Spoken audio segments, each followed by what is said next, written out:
because you are that, you are capable.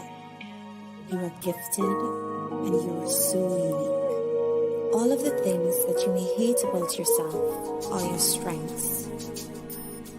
It's okay to be soft. It's okay to be opinionated. It's okay to be different. And it's so okay to just love. The world awaits to receive you.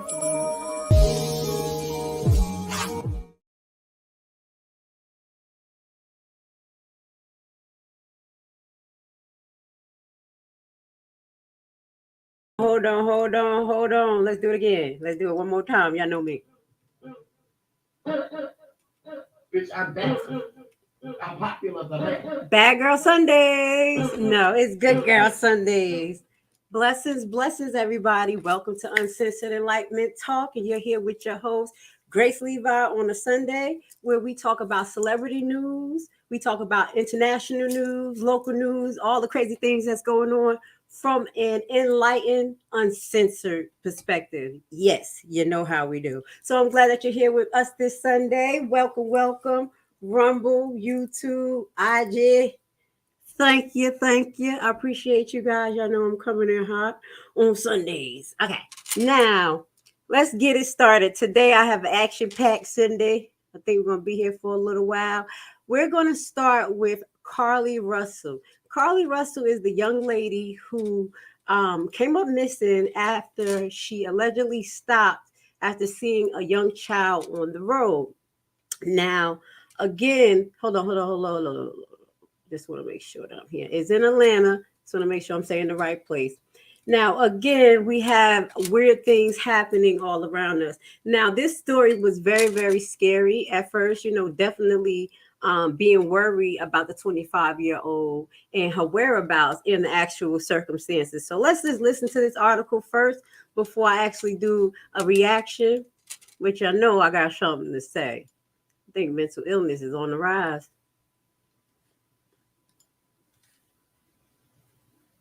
All right. I don't think we have a volume for this, but this is the video I wanted to show you guys. So basically, what happened is that she's supposed to have seen the child on the side of the road and she pulled over. Now, when you see her pull over, you're going to see, hopefully, be able to see some of her actions. This is about a 4-minute video, but she seemed to be riding the side of the road with her hazards on for a while. This is the young lady. All right. Let's see what happens when she stops. So allegedly, let me just tell you the backstory while I was going. Y'all guys do know that she said she was traveling down the highway. She saw a little girl. This is her stopping right now. If you guys can see, this is her stopping. Now, this little light right here, dark spot, is the door opening. You could see the door opening on the driver's side. And then I want you to pay attention because another YouTuber brought this to my attention. But when she opens the door, when you come over here and look on the other side, it looks like the other door is open as well, like the passenger side. Look, you see, it's like somebody's over here by the passenger side. So I don't know what is supposed to be going on, but look, you see her right here. You see somebody right here by this passenger side. It's a little weird. So the person gets out of the driver's side and then goes to the passenger side. You can see right there. We're going to read the article and see what they're talking about, but I want to kind of move forward to see, can we see anything? Y'all know me. I'm in it to win it. Then you just see the car just there. It's like she went over to the side and she just disappeared.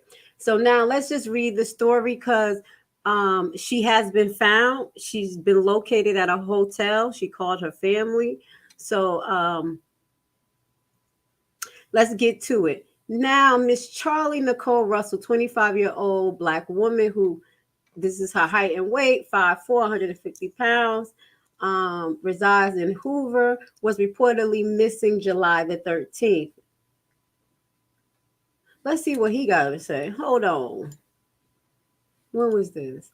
Hold on. Okay. Let's just read the article because that's like a 7-minute video. Now, Hoover PD released new details regarding the return of Charlie. Let me just make sure my mic is not muted. Okay. Of Charlie Russell since the time of the 911 call at 9:34 p.m. July 13th, Hoover Police Department has expended every available resource into locating Charlie, and we celebrate with the Russell family on her safe return at approximately 10:44 July 15.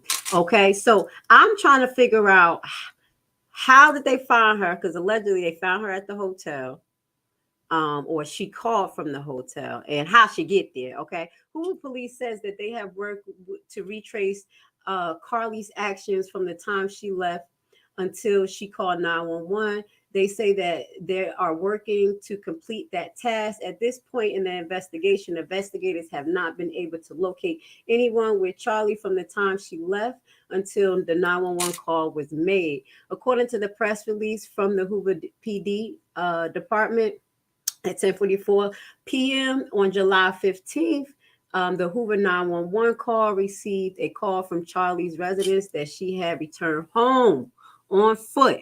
Okay. Hoover police and fire response to the residence where Charlie was located. She was immediately transported to the Hoover Fire Department to the UAB hospital to be evaluated and was treated and released. Detective responded to the residents and the UAB to take an initial statement from Charlie. The details of that statement are part of an ongoing investigation, which is expected to continue over the next few days. During the initial portion of the investigation, detectives were able to retrace nearly all of Charlie's steps until the point she went missing, and are confident that that will continue to be the case. So, okay, this is the story. Okay. Y'all know I'm going to kind of talk from the left and to the right. All right, let's think about this. Now, we know a lot of people are going through mental episodes, okay? And I'm not sure if she has an issue or have a history with mental episodes, but we also know, if you listen to Nurses News Network, allegedly, and that is part of the CDC, what they say, long-term COVID can cause psychosis, depression, and all types of things. We talked about this on Nurses to Nurses. If you haven't seen it, go see it, okay? Now on Rumble, because that's where I could be live and talk about that stuff. So with that goes to say, I'm seeing a lot of psychosis around. You're seeing it as well. But what really stands out to me is the fact that she said she saw a young girl. The mother's on the phone with her, and then she yells, and then all of a sudden she's gone. So we have a whole timeline that's pretty much missing. Okay. At first they were saying it was from a hotel. In this article, they're saying that she walked home. So it's different. We had to get that clarified. So we would pray that we can actually kind of find out what's going on. But in my head, don't pay no mind to me. Alien abduction. I'm just playing. You never know these days. You know the things going on. They talked about the alien in Los Angeles, somebody backyard. Y'all remember that story I shared with y'all? Don't say Grace is out of pocket. Okay. You know, she saw something, went over there, put in the timeline. I'm just playing, y'all. Hopefully we can figure out what went on, but God be the glory that she is okay. But there's a lot of stories like this of missing people, not just missing Black girl, but missing people. Okay, that you hear today, going today, real quick. So please pay attention to your family. Glad that her family did respond quickly. Okay, and I don't know how much footage that the cops actually made, but she was returned. I can't wait to give y'all an update on this because this is weird, and y'all know I had to go to the left. Alien abduction. Allegedly. Let's see what happened. Or a mass psychosis, she had allegedly, where she just went to the bushes, disappeared for a little while. Okay. Now we want to move on. The next story that we want to talk about today is more than 40 human trafficking lawsuit filed against hotel company. Now, this is an update because you remember we said it was like 2 hotels, but we're going to just talk about the numbers of complaint. Now, this kind of go with what we just was talking about because many people thought that the young lady may have been ex-trafficking, because that is an issue. Shout out to the ex-trafficking movies that's coming out. It is more than one. I'm going to put them in the description. Hopefully I can find some originals for you guys to watch for free. Y'all know what I do on Research or Die. If I could find it, I'm going to upload it for you guys. Okay. So with that goes to say, in this particular article, they're talking about 40 human trafficking lawsuits filed against hotel companies. Let's get into it. It is real. We will not let anyone disregard the lives of these kids and what's going on, be it American kids, immigrant kids, runaway teenagers, adults, men, the pandemic. This is a pandemic, okay? This is a pandemic, so we're going to keep talking about it. Now, more than 40 human trafficking lawsuits filed against hotel company. It's a problem that's been in the hospitality industry forever, Stephen Bannon, the attorney who filed the lawsuit, says. Let's see what he has to say. This is not new. This is not new. And this is one of the most horrendous things that's happening in today's, daily world that we have going on. Columbus attorney Stephen Babin says Ohio is the fourth largest state in the country for human trafficking, and more than 95% of it happens in hotels. It's a problem that's been in the hospitality industry forever. Babin has filed more than 40 individual lawsuits against 6 hotel companies, including Wyndham Hotels and Resorts, Red Roof Inns, and Choice Hotels International, for allowing trafficking to occur on their property and profiting from human trafficking. Babin says the first case was filed in 2019, the first of its kind filed under a statute known as the Trafficking Victims Protection Act. We have horror stories where people are handcuffed to toilets and hotel staff comes in and nobody does anything about it. I reached out to the hotels for comment and only received a statement from Red Roof Inns, saying the company has nothing to add at this time and would refer you to the court filings. We know it's a problem. Columbus City Attorney Zach Klein says the city passed a hotel licensing system almost a decade ago when he was on the city council. We have the ability to yank the license if there's a significant number of police runs, if there's a significant number of violence and crime, if there is evidence of human trafficking that is persistent and not addressed. And he says those numbers have plummeted since implementing that system. Great. Klein says he believes the owners should be held accountable. They're the ears on the ground. They're the eyes on the activity that's happening, and they see all of this transpiring right in front of their eyes. Babin says he is hoping the first of these cases will go to trial sometime next year. Carly Dion, 10 TV News. God be the glory, y'all. I just wanted to show you some of what's going on in the background. Even though we have some alleged mainstream that's disregarding the movies that's being released behind sex trafficking, human trafficking, this is a worldwide problem. So we have to be aware of it. Now we know that there's actually businesses who has been aware of this. Now we would have thought it would just be in Mexico. You go out the country and they just don't care, but yeah, we see that it's going on here as well. So you have to be vigilant. Okay. So if you see something, say something. If you are in trouble, this is what you do, ladies.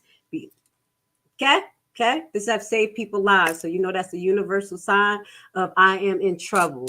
Okay, so this is from Columbus, Ohio. Thank God that they're moving forward with this ordinance, because this ordinance will put some pressures on the business to do what they're supposed to do. How disgusting is it for you to walk into a room and then you see somebody handcuffed to somewhere and you said nothing? I would have been like, listen, I would have acted like I didn't know what was going on and called the popo. Baby, that person crazy. They saw me.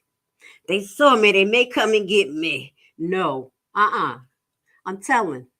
Okay. And you do the same. Okay. Because it could be your daughter. It could be anyone. Just know that a lot of these girls are not prone to do this. Some of them are derugged and out of their mind. And once they get to a place in their mind where they're so under the psychosis, the abuse, the fear, it's hard for them to get out. So if you see something, say something or do something. Just, don't go jump down a person's throat. Just go call 911. Okay. Takes a second. Now let's go into our next one. Let's get into some celebrity news now. I'm gonna have to dig into Mr. Nick Cannon's butt just a little bit. We're gonna talk about this on Uncensored Enlightenment Talk, because just in general, the tone of marriage, relationship is real sketchy in America. And all the traditional ways of looking at things is really ostracized, and you know, you're a Bible pusher. But this right here, this fool need to get his life together. Literally, now he's talking about, I want to get back with my ex-wife, Mariah Carey. Misfires in wooing song stress. Okay, source allegedly. Now, this tells me that Nick Cannon is out of his ever-loving mind. First and foremost, this is just going to be a message to Nick Cannon. Baby, you're washed up. You're washed up. Just like a female could be washed up, you're washed up, and you got mad child support. Why would she go back and connect herself to you? Okay? You went on a rampage making babies in this last 5-6 years, like your life was coming to an end. Honestly, I thought Nick Cannon had some type of health issues. That's why I was like, why is he making all of these babies?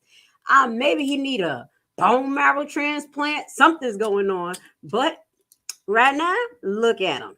Look at him. And all the girls, all the women that went behind and had them babies. I don't know what type of trend you were following, but I definitely don't think being a chosen baby mother being a baby mother is a good choice. Okay. You know, I've been a single mother all this time and it was not by choice and it is not fun. Okay. Okay. So shout out to all of you guys. Good luck with that. Nick Cannon, get your life together because Mariah Carey don't want you. She don't want you. I just had to throw that out there. Now, let's move forward. I got some more to share with you. Mr. All over the world with his peen, Nick Cannon. All right, let's go into Tory Lanez. Okay. Now y'all gonna be mad because a few people like if they say this, someone got in trouble. But Boosie got in trouble for saying this. Free Tory Lanez.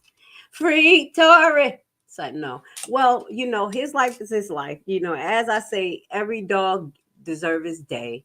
But this is kind of really a tragic story because I think that a lot of things was missing out of this story. And as I talked about this story before, I think all of the parties played a role in this situation, and they all should have had penalty on them equally. So let's just say that, okay? That's how I feel about this. But Tory Lanez is reportedly totally despondent in prison. He is very stressed out, okay? And that's why I tell people, here today, gone tomorrow. It's so sad. The only person you really could depend on is God because all the people that was in his corner, I'm not saying his family and stuff like that. But sure enough, right now, you had a lot of people that was dealing with him, sure enough, threw him out. Also, there was a rapper that ended up wait a minute. After we talk about him, we're going to talk about Jay-Z, Mr. Hov. But there was a rapper that allegedly called out Hova, allegedly, for having something to do with him being locked up. Okay. Now, this is not the first time that a statement like that have been made, such as when his father made the statement when he first got arrested, you know, about the alleged conspiracy behind certain evidence not being put in and things like that. So I think I may be going into the Tory Lanez and making the Stallion case. How about that? Would y'all like that? I might go into it tonight. I'm thinking about actually doing the YNW medley. I don't know these people, but I like court cases and these rappers acting like a damn fool. It's entertaining. It's entertaining and scary at the same time because they are our people. But later on tonight, I'll probably go into YM Melly court case, kind of break down a little bit what's going on with that. But don't be surprised if I come back with a Tory Lanez Make It a Stallion court case breakdown so you can really figure out what happened via the transcripts. So as far as Tory Lanez right now, he's very stressed out. Tory Lanez is currently being held in jail as he awaits sentencing in the Meg Thee Stallion case. Overall, Tory is looking at a maximum of 19 years in prison. However, it will appear as though the prosecution is trying to fight for 11 to 13.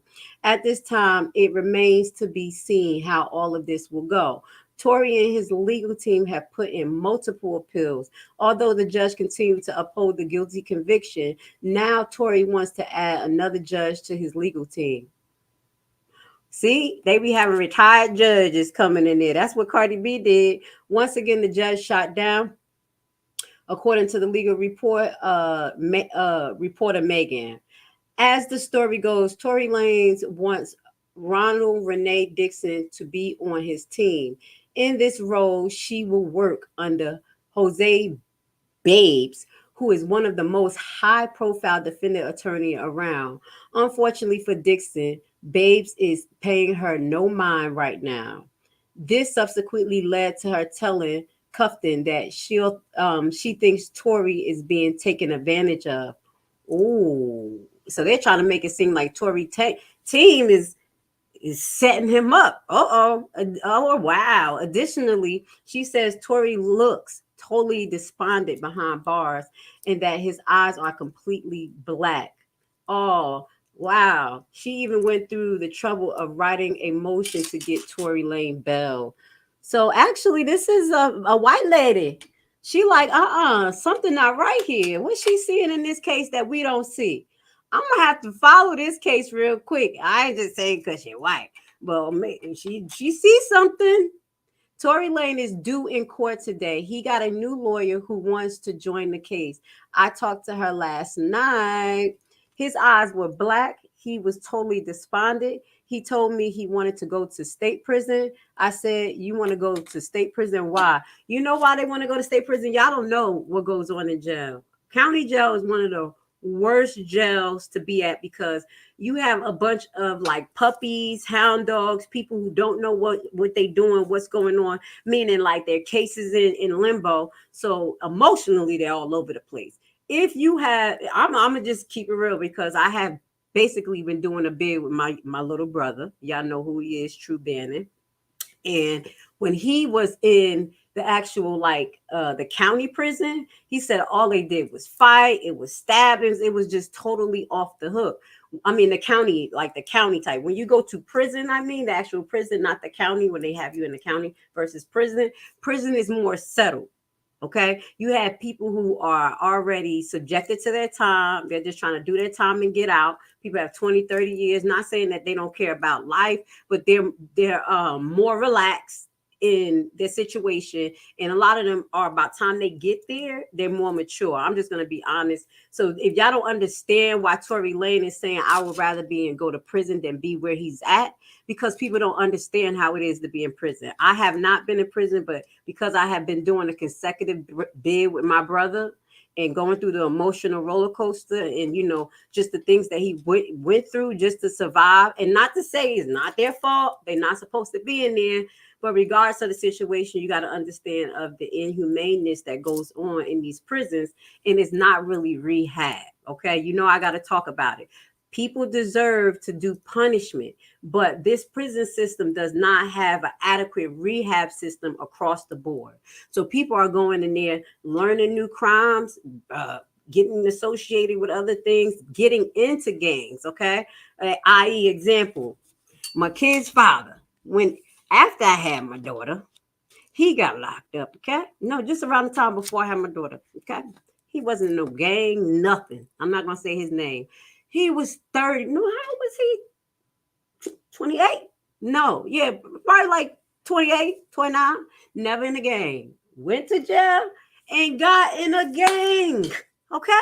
I don't know what happened, but I definitely know allegedly somebody needed some protection. And the only way they could get protection is joining these type of things because there's no rehabbing going on. So why I say free Tory Lanez, because I just feel like everyone in this situation played a role and it got taken out of hand. There are some things that we may not know about this case. That's why we're going to go into the court case. Y'all shouldn't have let me get paid. Let me just move on forward. I already owe Pacer like $100.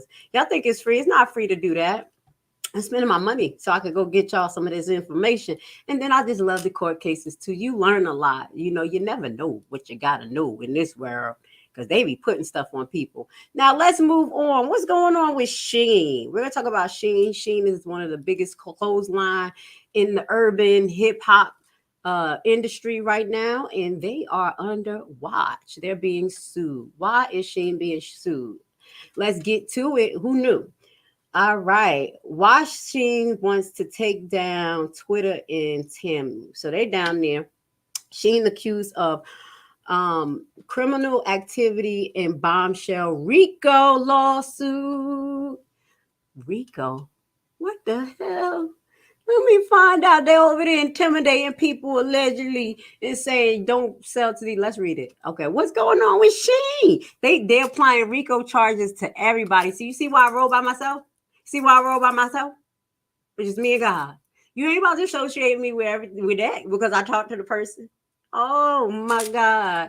A lawsuit filed Tuesday claims Shien violated the Racketeering, Influence, and Corruption Organization Act. That's RICO, better known as RICO.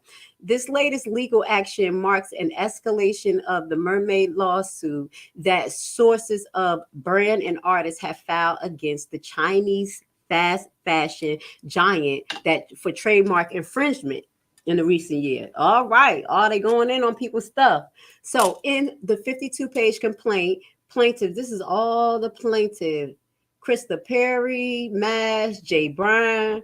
There's a bunch of people represented by attorney Jeffrey Gluck and David Eckerson claim that Shien infringed upon their trademarks in the first 5 counts of the suit filed in the U.S. District of California Central District. Montez is CEO and owner of Miracle Eye and Los Angeles company designed to design and producing made-to-order clothes. Now, I'm just let's talk about this because this actually affects a lot of smaller businesses. This is when the big franchises come in and be watching the smaller ones. Hint, hint, YouTube content creators. I see you watching me. I love you though. One day we gonna fuck with each other, but I see you. You know, you watch the smaller content creators or the smaller brand creators, and then you take shit from them. You know, you take style, you take a little bit to keep you on top, okay? Because you know that these people don't have the money or the means to come after you, okay? It happens here on the YouTube streets, and it happens everywhere in business. Usually used by the prosecutors as a means of freezing assets of organized crime. RICO statute can also apply to civil complaints. Who knew that? It's not only criminal. Wow. I need to be looking at. I wanted to do that apply to the government. I'm gonna shut up, not talk too much. I got some people I want to report for RICO. RICO. Okay, sorry. Did I tell on myself? Okay, but you can do. They said RICO applies to civil complaints. The Attorney General, city, the Attorney General argues the civil prong of racketeering. So racketeering, which was designed to address the misconduct of culpable individual cogs in a larger enterprise. So each individual will be culpable for their own action, but is connected to a larger enterprise organization. It will establish the egregious, sorry, y'all hear my pronunciation, copyright infringement of types of alleged here and the type reference in other similar cases against Shien constitute racketeering. I want to see how this is applied. I need to look at this because I'm trying to figure this out myself. A 2005 amendment to the federal RICO law applies in cases of criminal infringement of copyright. Wow. Ooh, go ahead, y'all. Be stealing people content. Must contain an element of willful infringement for the purpose of commercial advantage or private financial gain. Another requirement for the RICO claim is that the offending party is not just an individual or business, but a criminal organization, which describes Shien's behavior, according to the lawsuit. As a company, misconduct is committed not by single entities, but by de facto associations of entities. So they probably had other entities that were telling them designs and things from smaller artists. I had that happen to my son, something similar, where they literally took his order, did not complete the order, and then we was going back and forth with them. And later on, we saw them actually have like a little demo of something that was very similar to his shirt. Yeah, yep, it happens all the time. So, but in this case, they consider it RICO because they will have another organization, maybe that works with them, works with the smaller businesses or smaller creators, and take some of their stuff. Okay, that's where the racketeering is coming in. Who knew that Shien would be accused of racketeering? Baby, this case is going to get a little bit deep. Let's see how this works out, because Shien is a company from China. I can't say the name, but I'm gonna just take a whole glass and shut up. Now let's talk about Essence magazine. Let's talk about Essence. Allegedly, they say Essence has no black girl magic. It's a toxic work environment, allegedly. And the black girl said it's called Black Girl Ain't Magic. What she sounds like is literally, don't be mad at me. I gotta put this up. Let me put this up right here. Y'all see my hand? Don't be offended. When I say this, you're either going to be enlightened or offended. But this seems like a common practice within our Black community. Be offended. I want you to listen to some of the complaints.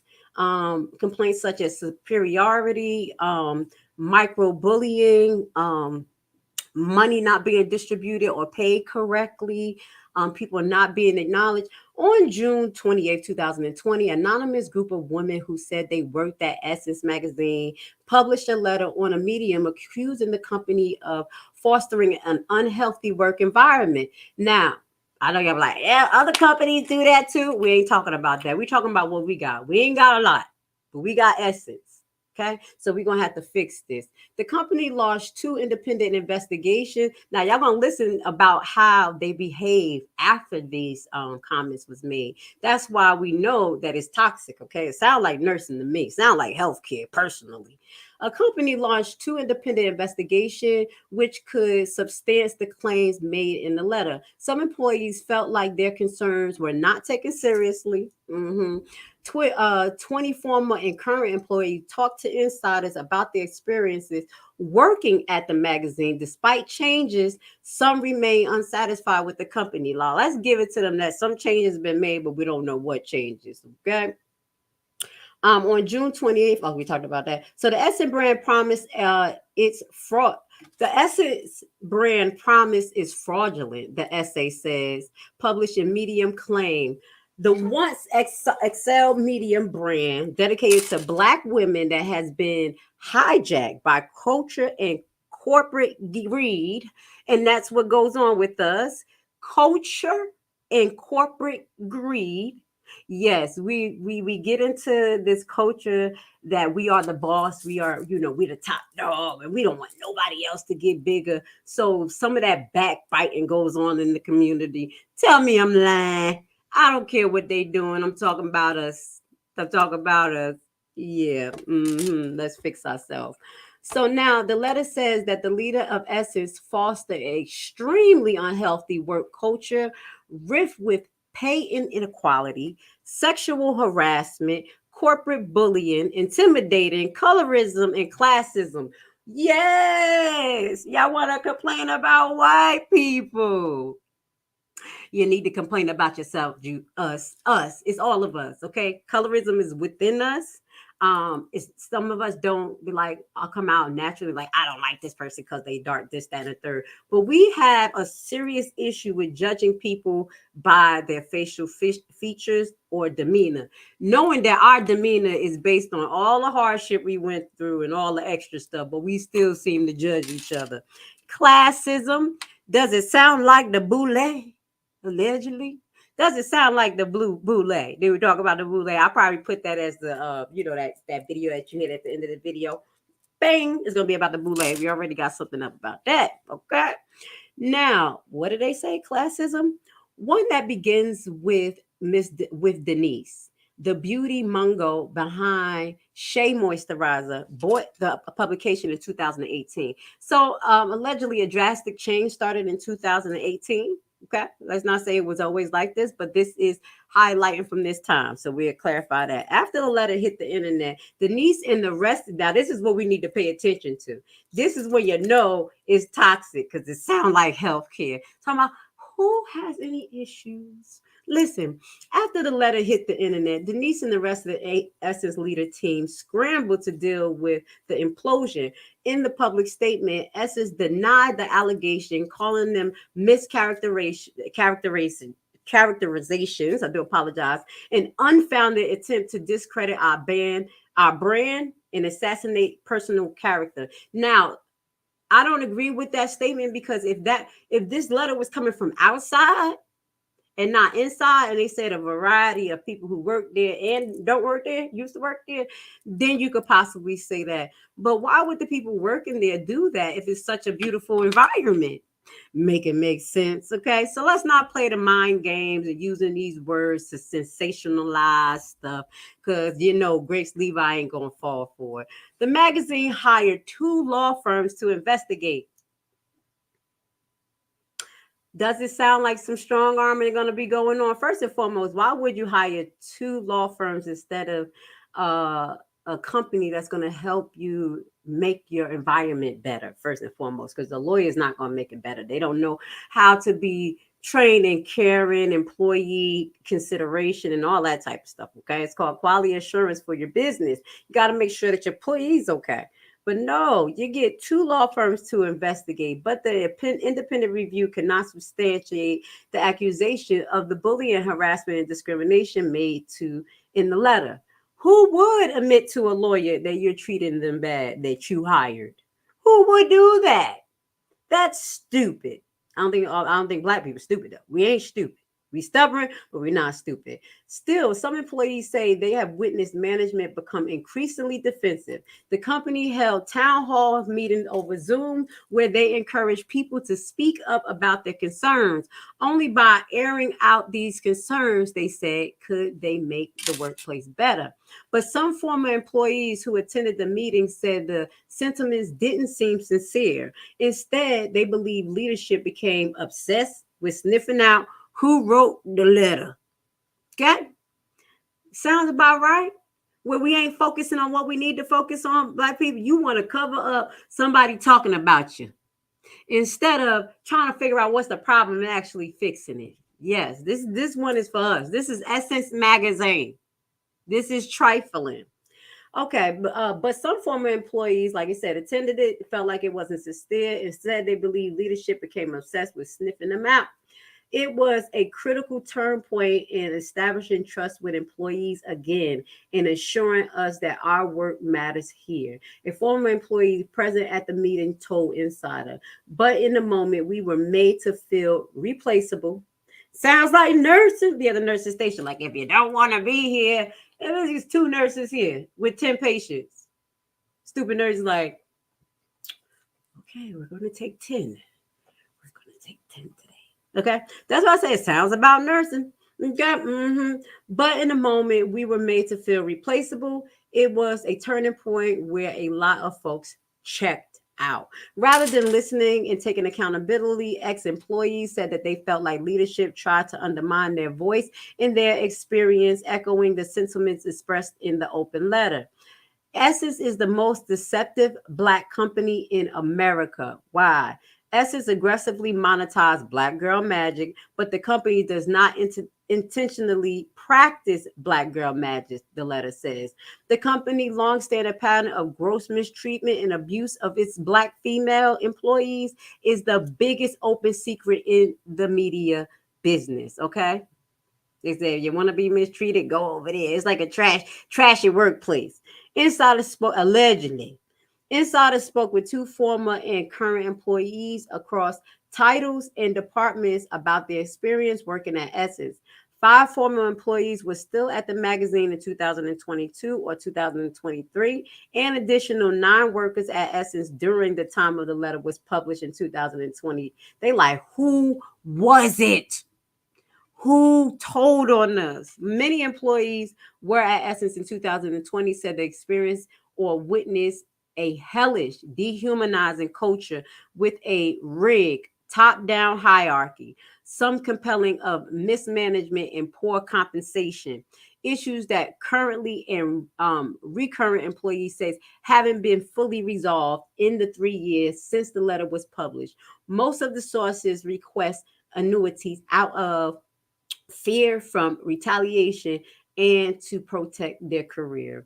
This is what they feel about Essence, allegedly toxic Black girl magic. And that's something that we really have to address as a Black community. yes, you can change Essence behavior by writing them a letter, letting them know, like, I support you, especially if you support the magazine. I support you, and what I'm hearing is not acceptable. What are you doing to correct this? If you don't correct it, we're not supporting you. But that's supposed to be across the board with all types of toxic ass places that's doing stuff against humanity and people. Okay? All right, so now let's get to it. I wanted to do an update on Coco in the White House. Coco in the White House. Coco in the White House. Allegedly. It ain't allegedly. Now, come to find out that it is more than just Coco in the White House. They said, now, even though we know that that investigation is allegedly over, no more, nothing to see here. Let's just sweep it under the rug. You know, let's go, let's go. Yeah, not just cocoa. Secret Service revealed other banned substance was found in the Biden's White House. And it just posed the question, what kind of people is being brung into the White House? Let me not keep saying his name. Wow. The Secret Service found 420 marijuana twice in the White House in 2020, long before coconut was located in the West Wing. The Secret Service revealed the information to members of Congress during a classified briefing on the investigation into cocoa found in the West Wing over the 4th of July weekend. They said, we partying, and confirmed the pot discovered to Fox News Digital. So not just that, possession less than 2 ounces of marijuana is not a crime in Washington. 2 ounces? That's good. That's a lot. Jesus Christ. 2 ounces is a lot, y'all. Jeez. But the substance is still not allowed on federal property, including the White House. The spokesperson for the Secret Service told Fox News Digital that agents have found small amount of 420 on 2 separate occasions in July and September of last year. So they say Secret Service's closed White House coconut investigation says it's not able to identify the suspect. Nothing to see here. We got 500 people. We can't figure it out. At least you got 500 people to look at, allegedly. No one was arrested in this incident because the weight of the 420 confiscated did not meet the legal threshold for the federal charges or DC misdemeanor criminal charges, as the District of Columbia had decriminalized possession, the Secret Service spokesperson said. The 420 was collected by officers and destroyed. Spokespersons told Fox News Digital that the agent had found less than 0.2 ounces of the 420 in both instances, and noted DC marijuana decriminalization. But they my thing is that, okay, the other senator specifically said that these cubbies that have these things have keys. Okay. My thing is, who are the keys assigned to? And the door that was left open was because it was unlocked. So how can't you determine who did what? What type of system? Do they have the cubby holes like in the kindergarten? Well, you go to White House, it's like kindergarten. You take off your shoes and just stuck it in the cubby hole and keep it moving. Nobody knows. You better come back and find. It's like at the jungle gym. You know, you go to the jungle gym, you just throw it in there. You go run up there. That's the White House. That's what the hell going on right now. So just know it was more than just cocoa in the White House. 420, it really doesn't make sense. My thing is that if I have to be politically correct, why the hell don't they? I mean, this is just not fair. That's very stressful for somebody like me.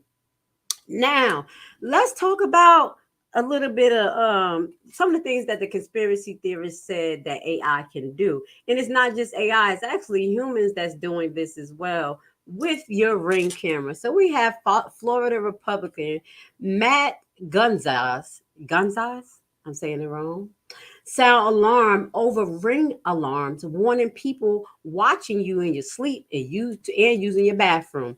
All right, because there's been some stories that people are getting in trouble for this. That's why I ain't got none of that in my house. I don't ever dare you call me old. Check it out. Okay, be careful with these Ring bells and stuff. I mean, outside is different. You got it outside to see out perimeter of your house, but inside, baby, I don't even trust my teenagers, but I don't need to have all them cameras in here. I don't trust them too much, but I said, fuck yeah, I'm not about to have everybody watching me. Sometimes I like to walk around in my drawers. Okay. Anyway, so On July 3rd, one of the Florida's most outspoken and occasionally controversial Republican Congress Matt grilled the chairwoman of the Federal Trade Commission, a part of the Housing Jury Committee, in May of this year. The FTC had filed a court order in which it expressed concerns about the operation of Ring. The Federal Trade Commission is a very big commission that oversees the market of anything being sold in America. Okay, they come down on you like the IRS, and come down, you get arrested and all types of stuff, lose your business. So the Federal Trade Commission filed a court order in which it expressed concerns about the operation of Ring, which home security cameras and video doorbells are in widespread use across the United States. Let's hear him ask the question. You are a brilliant woman with a tremendous ability to impact how consumers are going to interface with the digital world for a long time to come. And I want to get to those areas of agreement, but there is some ugliness we got to deal with. Now, you guys putting in the names of reporters in a correspondence to Twitter was solely predicated based on anonymous news sources, right? It was based on reporting that. Right, and we would agree that anonymous reporting is not a sufficient predicate to target, to send letters about journalists who are your critics, right? Congressman, yeah, I mean, the goal was third parties, but this is good feedback for us. We want to make sure we're not in any way suggesting that we're interested in, affecting journalists' work. It's really about privacy and security. So I really appreciate your acknowledgement that that is not the way we ought to do things. As someone who has seen ugly government act. I like his controversy, but don't he look like a vampire, y'all? Shut up. I just had to say that. Look at him. He like a vampire from the 80s. From one of those, from the Addams Family. Don't he look like the little boy? See? Oh, I'm sorry. I got distracted. Let's play the video. Action emerge out of anonymous reporting. Perhaps I'm a little sensitive to that, but I'm glad that you've made that acknowledgement. Let's get on to the important work that you are doing. Millions of Americans have Ring doorbell cameras, and your agency recently put out a correspondence saying, quote, during a 3-month period in 2017, a Ring employee viewed thousands of videos of female users in their bedrooms and bathrooms, including videos of Ring's own employees. There was also at Ring, according to the FTC, an unauthorized tunnel that allowed a Ukraine-based contractor to access consumer videos, an incident where a Ring employee gave information about a customer's to their ex-husband was also something that you uncovered. Did you hear that? Wait, did you hear what it said? They said somebody had an underground tunnel to their house so they could access where the Ring was at. Did you hear what he said? Okay. Did you hear this? Okay. Guys, be careful. I know y'all like technology and you think that is cute, but this right here is a fair warning. You also state that bad actors at Ring took advantage of the camera's two-way communication functionality to harass and threaten people who used Ring cameras. There was a case where an 87-year-old woman at an assisted living facility was sexually propositioned through Ring's two-way features. Kids were subject to racial slurs. A hacker got in and threatened a family with physical harm if they did not pay a Bitcoin ransom. And one hacker even communicated through the two-way feature to a customer that they had already killed the customer's mother and, quote, tonight you die. All right. I mean, did that say enough? Did that say enough, guys? I know everybody likes to have the easy way, be able to see everything that's going on around you. But just know when you have all of these cameras in your house and you sign these disclosures that you don't read, they are actually able to look at your information. They're actually able to share your information. It's not just your actual subscription, but videos. If you have a murder happen in your house or something happened, I had an example. Okay. It was a guy, single father. He had a daughter. Allegedly, he used to be on the streets. This was something that they showed. He had a camera in his house. So what ended up happening was that he was threatened. Okay. So he was on high alert. What ended up happening is that the daughter usually calls him when he's coming home. And when she came in, she snuck in on him to scare him. You could see her sneaking around the house. And he accidentally shot her. Now, in the cops' attempt to prove that he shot her by force, that he did it on purpose, they actually proved that he did it by mistake. They saw his actions, they saw everything. Now, which was good for his part, but it told me a lot that those ring bells and those other type of camera companies, once they're subpoenaed by the court for you to for them to give data about you, they're going to give it. They have to do it. They have to follow the FTC federal guidelines. And that also deals with terrorism and everything involved in crime as well. All right. So please be aware of that. Be aware of where you put these ring cameras. I don't even understand why it should be in your room. We're seeing you get dressed and these type of things. Okay. So shout out to the Florida Senator Chairman. Because the senator, because he asked those questions that we need to ask. Now, I have another video another story we want to talk about. We're about 48 minutes in. We're going to go to a break, but we have another story that under our celebrity gossip about Robert De Niro's son and his untimely death, and how we feel about the person that's connected to this death being allegedly pursued. All right. So now's a word from our sponsors. Let's get it. Would you like to learn a brand new and innovative way to invest your extra money that has a low barrier to entry and low competition? What if I told you that it is a guaranteed method to get up to 18 to 20% return on your investment? Tax lien and deed purchasing is the only way to get into the real estate market through the back door. No credit and no loans needed. This method isn't commonly taught, and therefore the competition is very low, for now. Put together a 14-hour info-packed course which will teach you everything you'll need to know to get started. Learn at your own pace, step-by-step guided video and aids to start you on the TLC deed investment process. The course offers many learning tools for new investors, helping ensure you safely invest in tax liens and deeds. Contact us today and join the buyback team.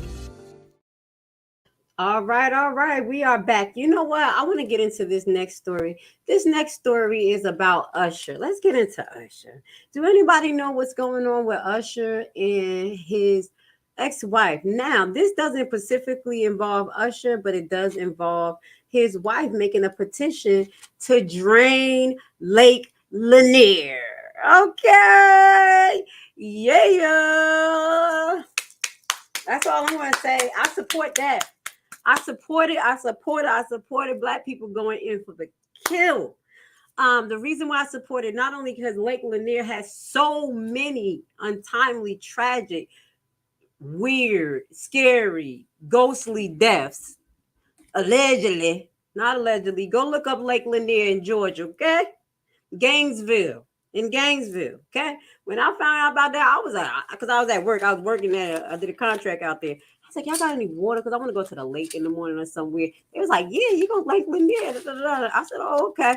Well, someone told me to Google Lake Lanier, and I was haunted, mysterious death, people being pulled by the leg under the water. And then a little while later, that's when I found out the tragedy happened to Usher's son on that same lake. Okay.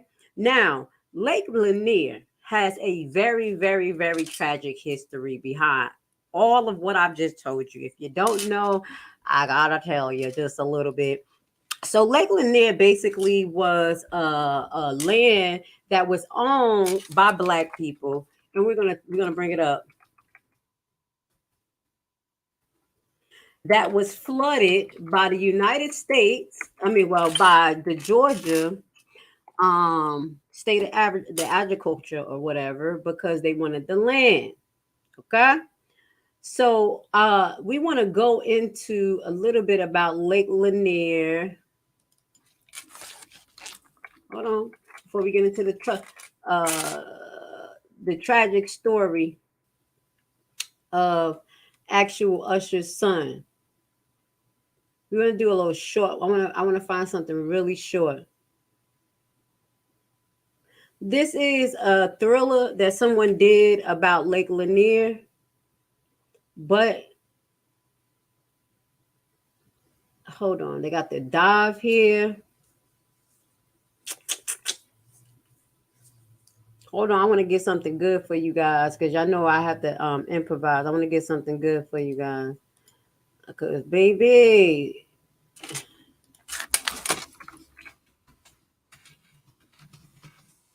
we're going to show y'all what the hell Lake Lanier was. It was used to be called Oscarville.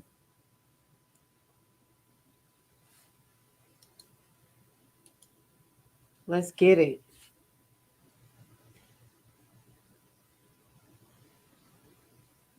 And now they use it as a tourist place. Our tragedy. Let's go. All right. Where I'm at, y'all. I got a lot up on the screen. So let's remove this, and we're going to get into a little bit about Lake Lanier and why Usher's ex-wife wants to get it drained. Book calls for your business. Let's get it. Relative of Oscarville resident shares history of Lake Lanier is a Georgia landmark, but buried below the surface is the town of Oscarville. And now we're getting a deep dive into the town's history. Here's 11 Alive's Latasha Givens. When we started working on this story, we set out to track down descendants of Oscarville. Weeks later, we found a family who could trace back their roots 4 generations. They shared with us stories that were handed down about what the all-Black town was like, including the night that led to its destruction. It was set on fire by night riders after they say a white woman was raped. Then later, it was covered by the body of water we now know as Lake Lanier.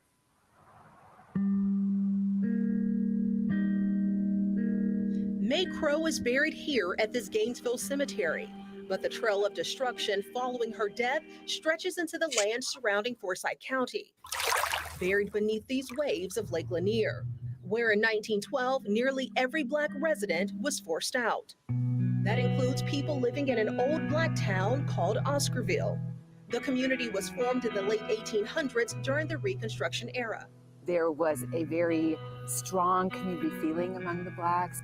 300 children that went to some of the schools that were the Black schools, and it was closely connected to the churches. Georgia history teacher Lisa Crosby says Oscarville was a thriving Black community, full of carpenters, blacksmiths, and bricklayers, but farming was the top trade. So they really had kind of a miraculous farming growth here while the rest of the state was really struggling. But then residents were abruptly forced off their land. The flashpoint, I think, is 1912. This takes us back to the death of May Crow. The 19-year-old white woman was found dead in the woods near Oscarville, presumably after being raped. Typically, the answer to white girls being raped was go to the Black community and just start blaming people. By nightfall, terror began to reign over Oscarville. So from there, the rage and hatred in the community, mobs got together and they were called night riders, and they were riding throughout Oscarville and driving out the Black community. And the night turned deadly. You know, they were waking up by fires outside, fire bombs thrown in the church. Filmmaker Bob Mackey recaptures those horrific nights in an upcoming television series. Anytime anything happened, guess where everyone would go? To the church. Well, they attacked the church. People were hung, lynched. Mackey's series features stories of direct descendants like George Rucker, who can trace his family back 4 generations to Oscarville. He tells the story of his great-grandfather, Bert Oliver, and the entire family being forced off their land. Night riders came through. They had to leave everything. The main thing they left was property. My grandfather had 100 acres. Rucker says many relatives died as they tried to flee. So when they got to the Chattahoochee River, from what I understand, they were told, when the mob got up on the bridge, they were told that they either had to swim or drown. Most of them didn't make it. My grandfather was one of them that did make it. He lost some brothers and sisters. He says his relatives who survived settled in Gainesville. What my mother told me, Bert Oliver, he would sit and tell her this story, and he would just sit and cry. Crosby says whites in the area took over the remaining properties She says Oscarville farmers were specifically skilled in raising poultry, which set the pace for Gainesville eventually becoming poultry capital of the world. You have a farm already going and you had free land, so you just take it. Rucker says his great-grandfather married his second wife, Beulah, and they built this school that still stands in Gainesville today. By the late 1950s, the Beaufort Dam was built and Lake Lanier was formed, covering up Oscarville and swallowing most of its history. Many believe Lake Lanier is haunted because of the high number of drownings. We spoke to officials who tell us because there is an entire town that includes structures and even forest areas with trees that are 60 feet tall, it makes it more difficult to navigate through, and someone can easily become trapped in debris, leading them to drowning. We have so much more on this story on our website. We're going to go a little bit into the haunting. It was just a little short story. But as they said, they had trees under there as tall as 60 feet. They drowned a whole town. That's what's under Lake Lanier, if you don't know. Now, let's put Usher wives back on the screen in the story behind her wanting Lake Lanier drained. And then we're going to go into a little bit of the boogeyman stories, okay, guys? Because y'all know I like to look into that stuff. I'll be like, oh, it goes up in there. Usher ex-wife launches petition to drain Georgia Lake following son tragic death. This was July 11, 2023 update given to you by Hip Hop DX. All right. Usher ex-wife Tamika Foster has set out to prevent further loss of life by launching a petition to drain the same lake in which her son died on Thursday, July the 6th. So the anniversary just passed. Foster announced her effort to push for Georgia Lake Lanier to be emptied following a tragic jet ski accident that took the life of her son, Kel Glover, 11 years ago. Foster took to Instagram to honor her son as well as to shed light on the petition. Writing on this significant day, July 6th, we remember the tragic accident on Lake Lanier that forever altered my life. My courageous son, Kel Glover, fought for 2 weeks with unwavering strength until he passed away July the 21st. Today, we honor his memory by rallying together for change. She continued, let's ensure a safer future by demanding improved safety measures, better zoning, exactly, because it should have not had a lake there, and removal of haunted debris from the lake. Haunted debris from the lake. Why? Because when people die suddenly and abruptly and they have a connection to the land, it's more story to that. We have people who literally stayed there until the day it flooded and they died with their land. So we have spirits under there, and we're going to go into that, okay? And she understands that. That's why she said removal of the haunted debris from the land. Join me in signing the petition and sharing this vital cause. Together, we can create a fresh start and bring about lasting transformation, justice for Cal. So I have to respect that. I'm going to put the petition under there for you guys, and this link under there so you guys can see it. And I want to give you a little bit more understanding because it's not just Black people who suffered tragedy at Lake Lanier originally, you know, and the land being taken.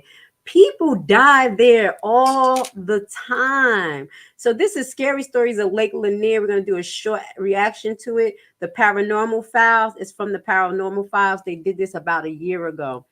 And yeah, I had the nurse told me like, yeah, I had saw something when I was walking by. I said, girl, if you saw a ghost on the bridge, what the hell would you tell me to go there? I don't want to go there.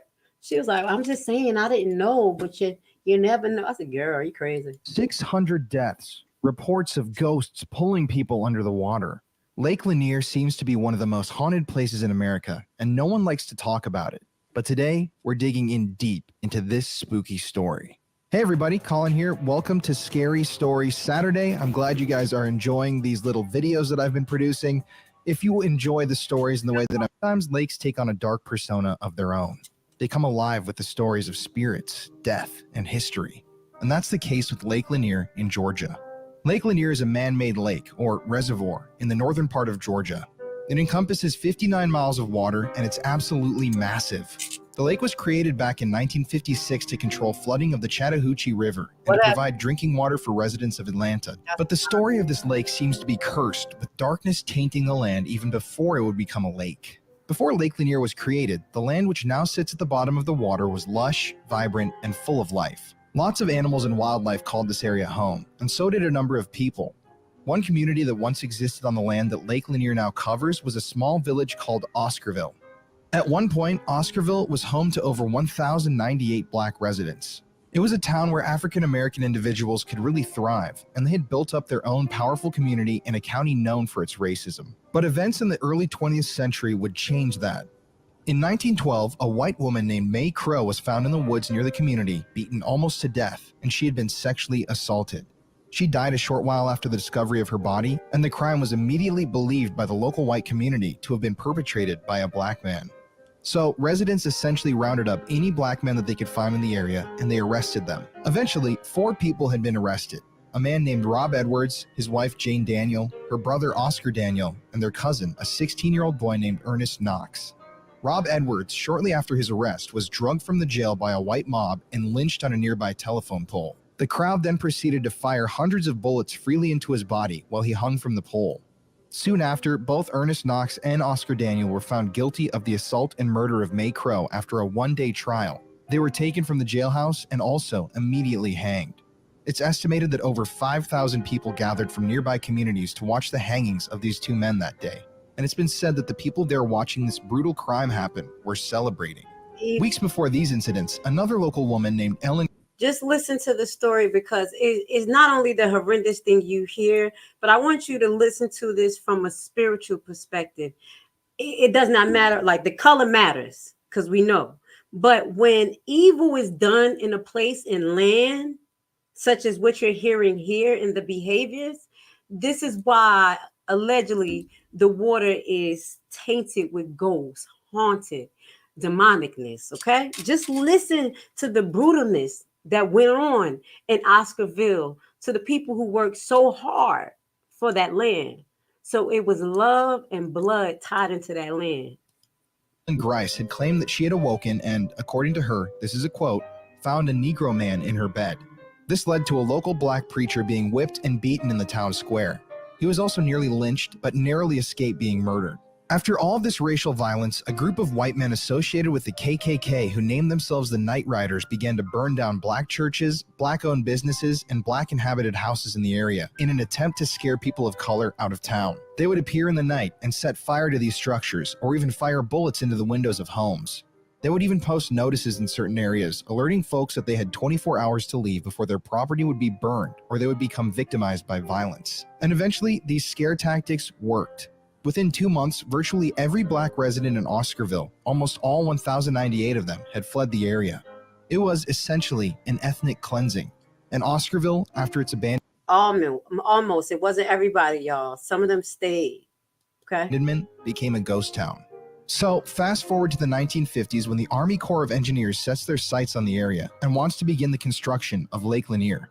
Property owners who still remained in the area were offered small sums of money for their property and were eventually forced out of the ancestral homes that had been in their families at this point for generations. Some 700 families and many businesses that had been in these families for decades were forced to relocate in the effort to construct the reservoir.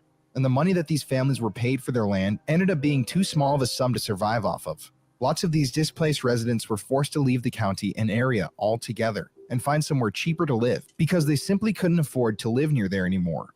Now, this is what we're going to do. Let's get to the hauntings now, okay? Let's go. Now, onto the legends and hauntings of the lake.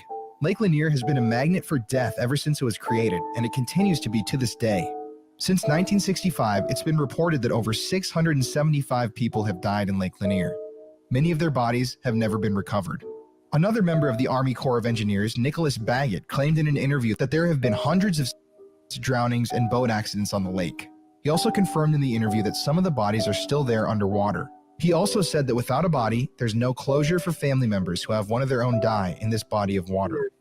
There have been some victims of drownings that have not been recovered, said Baggett during the interview. In 2017, longtime diver Buck Buchanan told local media that he sometimes feels body parts in the lake during his excursions. You reach out into the dark and you feel an arm or a leg, and it doesn't move, he said. And I don't know exactly what Buck is referring to there. I don't know if he's just talking about stuff on the bottom of the lake or if he's actually, found and felt a body, but it's still just a very eerie quote. And the amount of deaths in this lake is just bizarre. And when you look at the specifics of some of these drownings, the deaths become even weirder. A lot of people have drowned in calm conditions fairly close to the shore. Many who have drowned have been experienced swimmers who just randomly die. Even recently, a professional basketball player entered the water and never left it. Some individuals who have survived drownings in the lake have claimed that while they were drowning, they felt phantom hands pulling them down into the murky depths. Almost like the ghosts of the lake want to end the lives of those brave enough to swim in it. Other people who have survived drownings have allegedly claimed that they felt all of the air suddenly leave their lungs while they were underwater. Regardless, the amount of drownings in the lake is alarming, and many people in the area caution visitors from swimming in the reservoir. There have also been stories of boats just randomly capsizing in the lake. Large boats that one moment are floating peacefully in the water and the next are tipped over and sinking to the depths. Some boat captains have even reported running into large objects in the lake with their boats. But when they look down at the water to see what they hit, there's nothing there.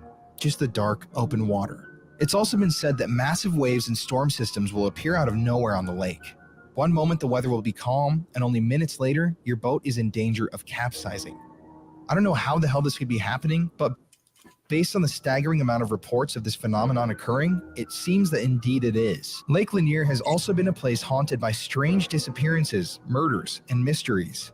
All right, we went in and we just went in, guys. I wanted you guys to understand why Usher's wife is calling for the draining of Lake Lanier.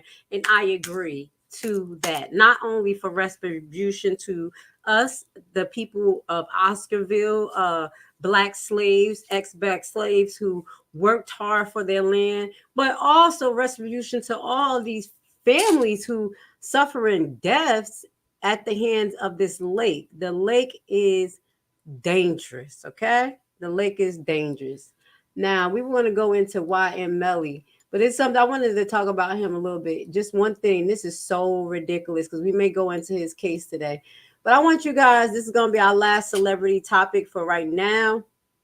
And then we're going to get into local news. Y.M. Melly, W. Melly. This is the stupidest I ever heard in my life. Like, some people die from this, and this retarded guy. So Y.M. Melly squeezed himself into a suitcase to hide from the cops in newly shared video. Oh my goodness. Let's see if we could. With regards to that last video that counsel is taking issue with, this is the absolute last video or audio file that is on this phone before the defendant him, and he does use that term. However, I think in the totality of the circumstances, it is more probative than prejudicial. We stipulate that he used the phone on that day. My name is Melly, and I'm going to turn myself in, but I'm in a suitcase because these privates are harassing me, and I have to get on a private jet. I don't want them to see me. The nigga in a suitcase. Listen, it's him talking. He said, I'm in a suitcase trying to get on a private jet. Listen. So in terms of, it shows the defendant just prior to his arrest and booking, and showing that he was turning himself in, which has already been testimony about, that was brought in from the defense with regards to Deputy Naycock, who did the booking prints on this case. We'll stipulate that he used the phone on that day to avoid the potential prejudice of him offending jurors on the racial pejorative. Sure. Listen. Hello, so everybody. This is Real Fruit. My name is Melly, and I'm going to turn myself in, but I'm in a suitcase because these privates are harassing me, and I have to get on a private jet, and I don't want them to see me. Oh my God. Why do you go and tell on yourself, you big dummy? That's why we're gonna go into the case and we're gonna figure out what's going on with this demonic kid. Allegedly, this guy done lost his damn mind. I think he sold himself to the devil. But I'm just gonna leave that alone. I just wanted to show you how stupid people get. Stupid people. You got all this money, and then you did all of this dumb stuff, and you're hiding in a suitcase. Right. All right. That's what we say to our superstars, and we follow them like they're gods. Okay. Now we're going to move forward into our local news. We're 1 hour in. I hope you guys are enjoying the broadcast. Shout out to Rumble. Shout out to Big Chew. Rumble, please hit the like button, like, subscribe. I'm going to come back every week with news that you probably haven't heard, news that you heard from another side. Who knew we was going to be talking about Lake Lanier today? That is haunted and scary. It affects us all. All right. So now we're going to get into some local news where this one is ridiculous. Okay. That they must be underpaid and stressed out. Okay. You got TSA stealing people's drawers. Now, I really didn't think that this is true, but I'm going to have to go with it because I had a story with my mama, her little crazy self. She went to Haiti one time. You know, my family from out there. Mind you, she born out there. She hate going out there. Okay. That's a whole nother story. So allegedly, what ended up happening is she said that the men in the airport stole her Victoria's Secret underwear. She was like, they stole my underwear. I said, Ma, they ain't steal your underwear. She's like, they stole mine. I said, why did you go to Haiti with Victoria's Secret? You're supposed to go there with Fruit of the Looms, some Hanes, shit that's ready to get dusty. You went over there and they went in your bag and stole stuff. Now, this don't only happen in international fights. It does happen out here. And this is it's international, but it's Miami International Airport. 3 TSA officers arrested at Miami International Airport for allegedly stealing from passengers. That is trifling, okay? These are things that people already wearing already. Why are you stealing people old clothes? If you want secondhand clothes, go to the vintage shop. Go to damn Goodwill. Goodwill got a whole bunch of stuff for $1.99. Nice stuff. Nice. Yep. 3 Transportation Security, TSA, officers were arrested in Miami International Port for allegedly stealing from passengers during their security screening. Arrest affidavits showed that 22-year-old Elizabeth, 33-year-old Liberius, 20-year-old Jose Gonzalez were all arrested Thursday on charges of organized scheming and to defraud. According to the affidavits, the airport federal security director for law enforcement at the MIA contacted Miami-Dade police detective regarding the thieves that occurred at Checkpoint E involving TSA officers. The investigation revealed that 3 officers, while on duty, were seen on surveillance video, surprising together to distract passengers as they were being screened and stole money from their belongings. Damn, these niggas, excuse me, I didn't mean to say the word. Ooh, I didn't mean to say that word, but they trifling. I didn't mean to say that word. Did I say a bad word? Forgive me. They trifling, okay? Due to security concerns, the detective immediately reached the thieves, which revealed a recent case that was previously opened by police. After watching a surveillance video provided by TSA, the detective saw Foster Williams Gonzalez remove $600 from passenger wallet while they were being screened. The affidavit stated, additionally, all 3 were seen on surveillance inciting corresponding together to commit more thefts. Following a formal interview at the TSA Common Center, Gonzalez Foster waived their rights to provide written statements, confessing their actions, while Williams did not waive his right and refused to speak. All 3 then was transported to the airport station to be processed before being sent to Turner Godford Night Detention Center without incident. So, guys, when you're going out there on them vacations, the little staycations, please be careful. I know, listen, you can't really kind of stop that, but you need to be aware. You better be watching them like, you watching them? baby. And I would never have $600 in my suitcase. I'm gonna have $600 in my person. I'm gonna have that money on me. I'm not gonna have it in my suitcase. Well, anyway, just be careful. TSA has been been implemented in stealing people's stuff. And you know, you're traveling all over the world. Now, y'all want to talk about AI. Now, this is not specifically Elon Musk's car, as we talked about the Tesla, the self-driving car, the questions about its safety. They highlighted that around the Super Bowl. There has been some people who allegedly got hurt, but this is actually international. I think this protest is taking place in, oh no, actually, this is San Francisco. This is America. San Francisco is cracking back on self-driving cars. This is what they're doing to crack down. They're basically saying that it is unsafe. The cars are unsafe. Let's listen. With no fees or minimums and no overdraft fees, banking with Capital One. Be quiet. Skip ahead. Let's go. Annoyed residents disabling self-driving cars by placing traffic cones on their hoods. Baby. Street fight. A group of activists in San Francisco is waging a pitched battle against autonomous vehicles I'm gonna read it. I don't want them to read it. Let me read it to you guys. A group of activists in San Francisco is waging a pitched battle against autonomous vehicles by brandishing a surprising weapon, traffic cones. By placing the cones on safe driving car hoods, they effectively turn the vehicle into useless hunk of metal and plastic.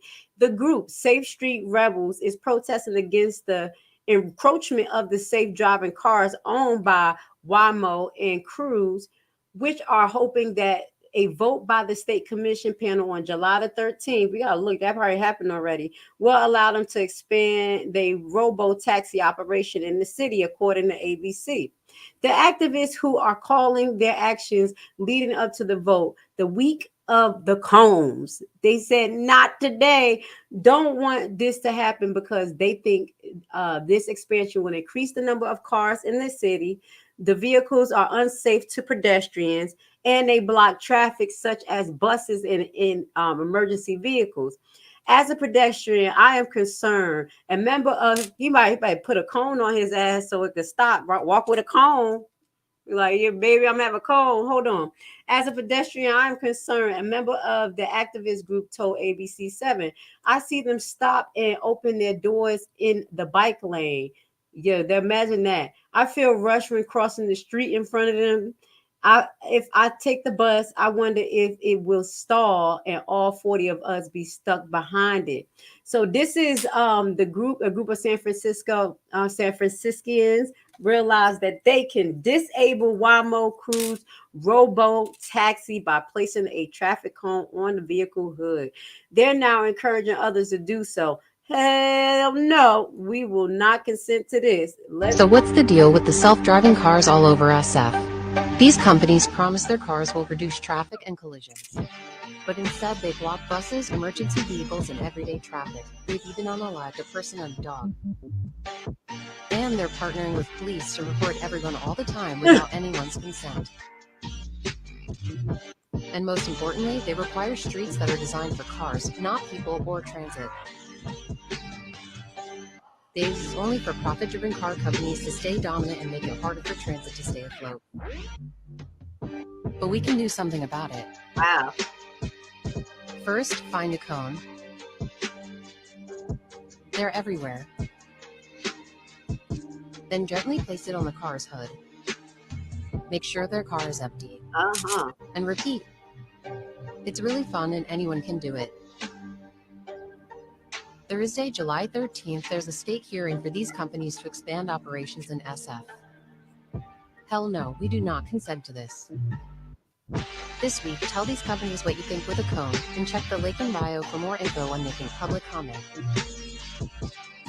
All right, y'all see what's going down in San Francisco. My thing is, do the Tesla cars stop like that?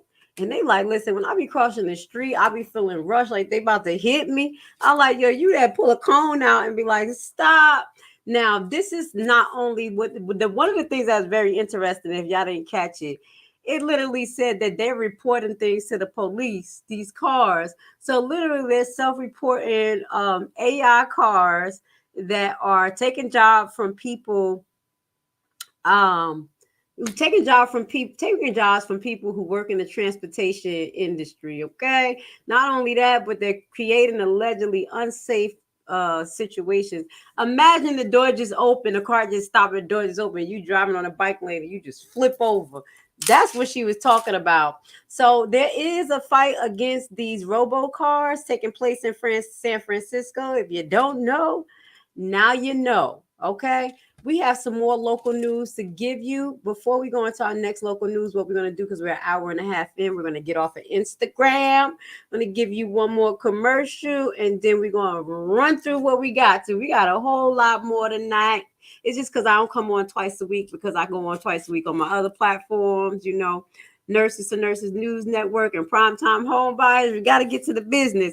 But Sunday is for the mess. Sunday is for the mess. So I'm coming in with that. All right, we're gonna get to a commercial break real quick and end this on YouTube. Would you like to learn a brand new and innovative way to invest your extra money that has a low barrier to entry and low competition? What if I told you that it is a guaranteed method to get up to 18 to 20% return on your investment? Tax lien and deed purchasing is the only way to get into the real estate market through the back door. No credit and no loans needed. This method isn't commonly taught, and therefore the competition is very low, for now. Put together a 14-hour info-packed course which will teach you everything you'll need to know to get started. Learn at your own pace, step-by-step guided video and aids to start you on the TLC deed investment process. The course offers many learning tools for new investors, helping ensure you safely invest in tax liens and deeds. Contact us today and join the buyback team. All right. Bear with me, guys. It's about that time.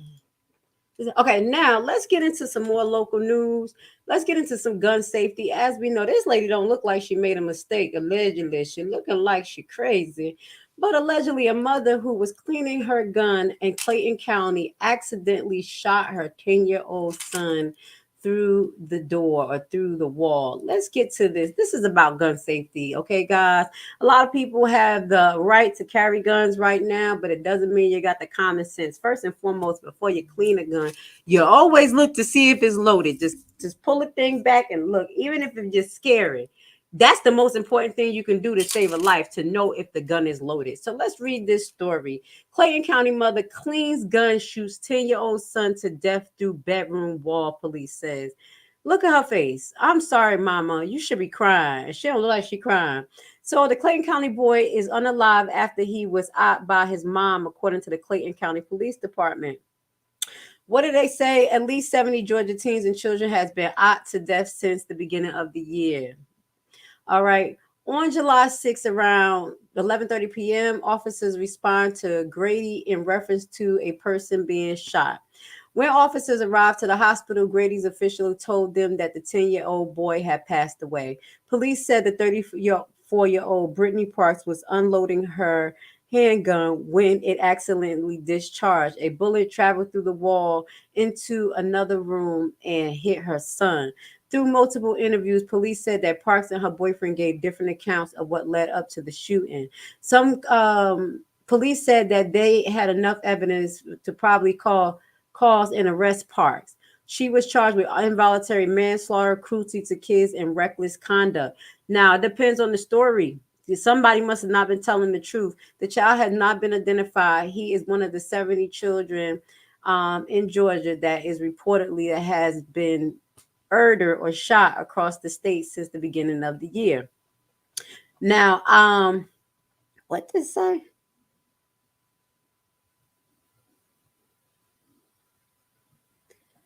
So yeah, what did they say? Basically, the story sounds a little bit not totally there, because, like I said, when you're about to clean a gun, the first thing you do is, sorry y'all, is to check if it's loaded. Okay, let's talk about some gun safety. I ain't gonna pull out my guard right now, but I know I keep it on the side because people don't act right. So what that goes to say, if you're the person that keeps your pistol loaded, ready to shoot, then you need to know when you're going to clean it. You need to unload that bullet. Okay.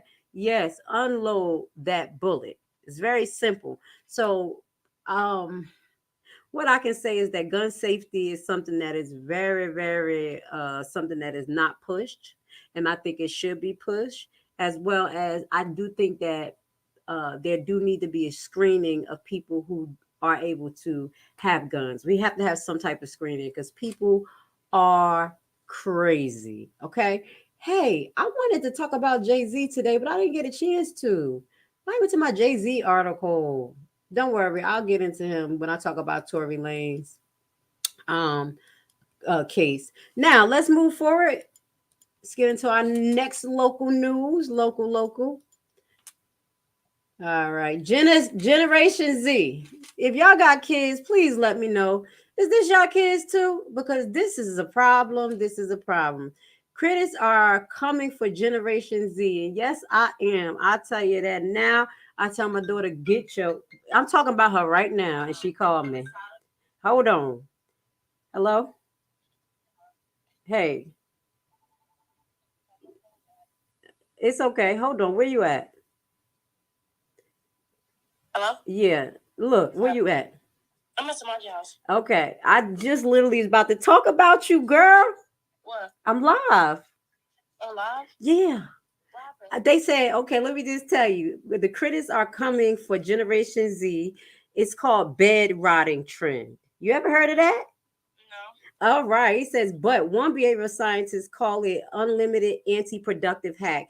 Basically, Generation C is rotting in the bed by way of combat and burnout. So y'all saying that y'all tired and y'all doing everything in the bed. But I'm gonna get into it a little bit more. I don't want to hold you up. I was just about to talk about you, girl. I love you. Glad for checking in on your mama and making sure I know where you're at. I told y'all, I don't play with my daughter. I'm on their butt. Huh? I'm on live right now. Hey, she said, hey, y'all. All right, bye. Love you, gotta go. Bye. All right, I already told y'all, I ain't here to play. I'm here to slay. She must have knew because I was calling her before I went live and she didn't pick up the phone. Okay, you got to be on your teenagers. Yes, I'm on their ass. So this is what I see. Laying in the damn bed all day. I said, no. Now, as a nurse, I know that's a problem, but let's read this, okay? Some people call it Netflix and chill or vegging. I call it horizontal time. Whenever you call it getting cozy and laying in the bed for extended periods of time and maybe drifting in and out of sleep, eating, talking on the phone, watching a show is not a new concept. But like everything else, Generation Z has a old phenomena and a new name. That's what they call this new name is basically Generation Z. Oh my God. They said that they have the worst mental health known to history right now. And I think it do have something to do with what happened with the COVID. But yeah, I already told y'all. So in the era of optimization, TikToker says no thank you to hyperproductivity and introducts Rock Girl Summer. It's called a Rock Girl Summer. They are pushing our teens to be lazy, and I think that's pushing the concept of them really thinking that they could just get anything just by just being on the internet because they think everything is there. I'm telling you, it's a fight. I'm fighting with these teenagers right now. If you a mom and a father, you know what I'm talking about because society is pushing them into these toxic ass behaviors. I'd be like, get out of the bed. Okay. But the critics have weighed in, suggesting that there is another example of Gen Z laziness. And CNN article says the trend reveals the toxic side of self-care. You can self-care for yourself, but that's what I'm saying. It's a self-absorption. And I know it's because we have coddled our kids, especially because everything is at a click of a button, as we talked about, which really made them live in this not me world where everything comes to them. They don't have to move too much. And they consider this pampering myself, taking my, I don't have to do much. People, yeah, self-care. It's not. It's toxic and it's creating another generation that is lazy. So if you're a parent like me, fight hard because they're gonna keep on trying to lay in that damn bed. You should have understood me. I'm a homeschool mom. Do you know how hard it was to get them kids to get out the bed to get dressed? To get dressed for school? My daughter would stay in the bed just like this all day. I'm doing my work. I'll be like, girl, you got two risks: a risk for DVT, for being stagnant. Also, y'all got to understand when y'all lay down, is a thing called lactate acid. When you lay down a lot, it's a lactate acid that basically the muscles release, and it makes you more tired. It makes you more lazy. I had to give y'all that, from a nursing perspective. So when you're laying in the bed for extended period of time and then you start feeling more tired and more tired, you think it's just you needing more rest. No, it's the lactate acid that's actually causing that euphoria and tiredness in you. So just know that this is an anti-productive hack or a new trend that the parents need to pay attention to, because that's going to put them into AI even more. It is what it is. They just want AI to do everything for them. How you going to make the money? How you going to make the money? I don't know how these people going to survive. So now, as we talk about how people are going to survive, let's talk about homelessness. I didn't really think about it in this aspect, but since this is uncensored enlightenment talk, I think this is something we need to think about. We already know that it is ridiculous in America, the homelessness, and across the world. But who knows that people actually make hundreds of thousands of dollars for running these homeless shelters, programs, and then we still have this big homeless problem. Does it make sense? Do you know that this was happening? If you want to learn the best way, what is this? Okay. Leak information reveals politicians are profiting from homelessness in America. Let's get Rogan. Joe Rogan. Hold on, his name Joe Rogan. That's my guy, Joe Rogan. Listen. Oh shit. We ran my friend Coleon Noir is a lawyer, and he was in San Francisco talking to them about it. And he was like, what is the problem here? Is it a lack of funding? And this guy was talking goes, no, the opposite. The people that are on these homeless commissions, they're making hundreds of thousands of dollars a year. Some of them are making $250,000 a year. And they're out there, well, we're doing our best to outreach and get them safe crack pipes. Like, it's madness. They have no incentive. The people that are running it, if the homeless problem goes away, they don't have a job anymore. So what are they going to do? They're going to make sure it's manageable. And well, we need more funding. We're very close to cracking this problem. We're going to need more funding. Hey, I got to really say that I never really thought about it from that perspective, but shout out to Joe Rogan for bringing that up, because it is very true. There are people that's making money off of these programs, such as, when I talk about Haiti and a program that was for the earthquake, guess who made money and didn't get help? Okay, that's a prime example here where programs are running like that in America. And it's not just focused on minorities, because I talk about that too. We have minority-based programs that nothing never trickles down to the Black community. It's like a shell of something. And this is what's happening allegedly to our homeless sector too. Every year you see it's getting worse. There were even laws being put in place before the pandemic that in such as South Carolina that they was making against the law for you to lay in certain areas, and they was putting like these spike things around in South Carolina. I remember. So my thing was like, how are you finding the homeless? How are you finding them? Where are they getting this money from? It doesn't make any sense. And I'm just going to conclude this actual topic with, we have a lot of mansions, big homes in America that's empty. We literally have stadiums that were built, or buildings that was built for the pandemic, that remain empty allegedly, that could be filled with some of these homeless people.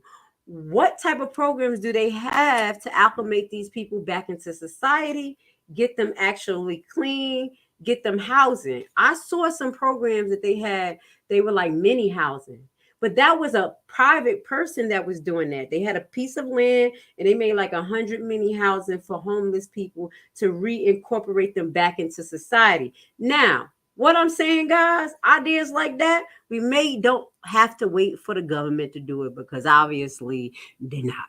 Okay? Allegedly. You can do that, okay? With some of the stuff we show you how to invest in tax liens and tax deeds, you can get like 4-5 acres and do what the hell you want to, because you bought it through a deed auction. But I'm gonna just shut up on that note. But shout out to Joe Rogan, because you got to think in your conspiracy mind. Yep, you just got to, because it make you think outside the box. Somebody getting paid for these homeless people, and it's getting worse. Now, let's go into New York. We haven't talked about the subways. Y'all know I'm gonna go in a little bit. Y'all know it's gonna be a little bit crazy on New York subways, people being killed, shootings going on. But this is actually something that I came across on TikTok. And we just gotta remind the general public, be careful.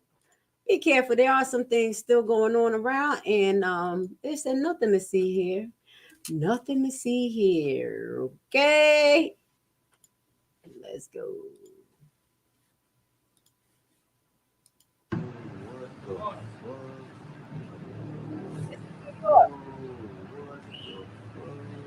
Look at them. People just numb. Wow, this is crazy, bro. What the fuck? Wow. Yo, shit, bro. Niggas is at Myrtle, bro. Nah, that's